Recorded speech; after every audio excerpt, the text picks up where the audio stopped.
I just have to make this one. And so I also want to acknowledge this, that of all of the doctrines and devotions in the Catholic Church, this was the biggest and the hardest one of all, by far. And not just for me, but for Kimberly and for most other converts who come from an evangelical Protestant background. Because I came from seminary, I got graduation, then ordination, and I began to preach, and I began to find in the Bible, with the help of the church fathers, how the New Testament is concealed in the Old, and the Old is revealed and fulfilled in the New, as St. Augustine loved to put it. And all of a sudden, the Eucharist became more than bread and grape juice. It became more than symbolism. It became the fulfillment of the covenant, where the old is transformed into the new. The only time Jesus even uses the expression, the new covenant. And he refers to the blood of the new covenant. He is himself the new covenant. And so I was often running. And I must admit, the deeper I went into the Bible, the more things came up Catholic. And not just after ordination as the pastor at Trinity Presbyterian Church in Fairfax, Virginia, but even before graduation. 2 or 3 months before graduation, I began to read the Sunday sermons of the early church fathers, and I began to share them with my friends, including my older brother-in-law, my sister's husband, Bill, who was graduating with me. I was a Presbyterian, he was a Baptist, but together we grew more and more excited about what we were finding in the early church fathers those last few months before graduation.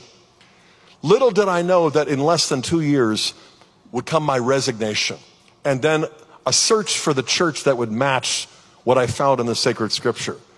But as I just indicated, the Blessed Virgin Mary, Mary seemed quite contrary to everything that I had been taught for years.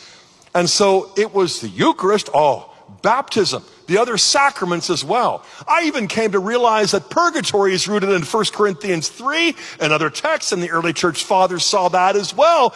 And it made sense in terms of the logic of love, that we would have to have all the selfishness burned off before we could enter into the presence of God's love.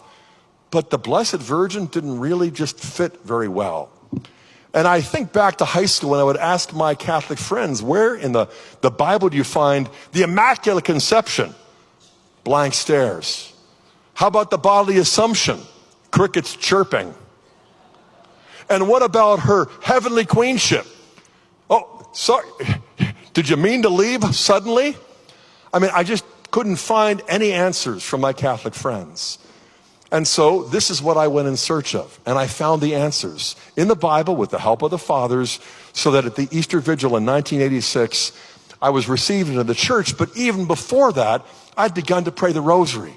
I'd begun to recognize the gift of Jesus there at the foot of the cross, not just to one beloved disciple. He doesn't say, John, take care of my mother. He says to the disciple whom he loved.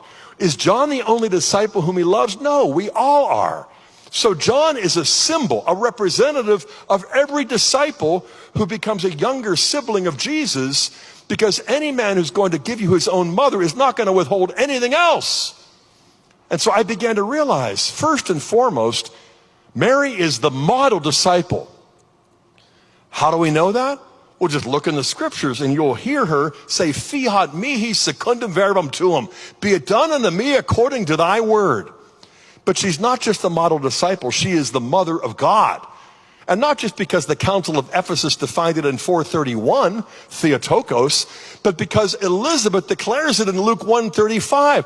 Who am I that the mother of my Lord should come to me? And Mary doesn't correct her and say, oh no, I'm just the mother of his human body. I'm just bearing his human nature. Women know better than that. Mothers don't bear natures, they bear persons. And this little child happened to be the second person of the Holy Trinity. So St. Elizabeth got it exactly right. And then the Council of Ephesus does as well. Model disciple, the mother of God, and the masterpiece of Christ, our artist of redemption. All of us are works in progress.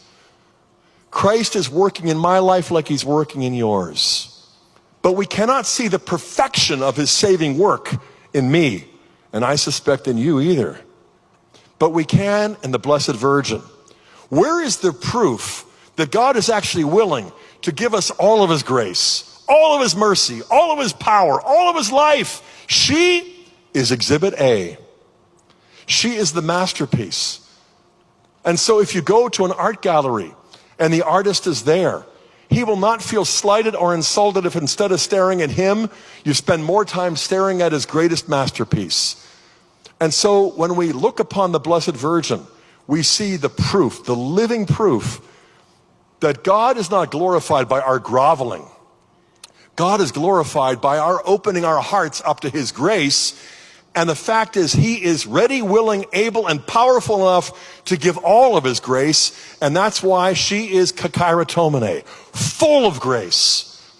As the church teaches, she has a fullness of grace that exceeds all of the angels and the saints. And she is the channel, the instrument whereby all of the angels and saints get grace, because she is the queen mother of the angels as well as ours. That's a tall order. How do you go about demonstrating that in sacred scripture? Well, with the help of the early church fathers, I basically found it. But at the same time, I discovered that in becoming a Catholic, I really created problems and tensions in my own family. Not just with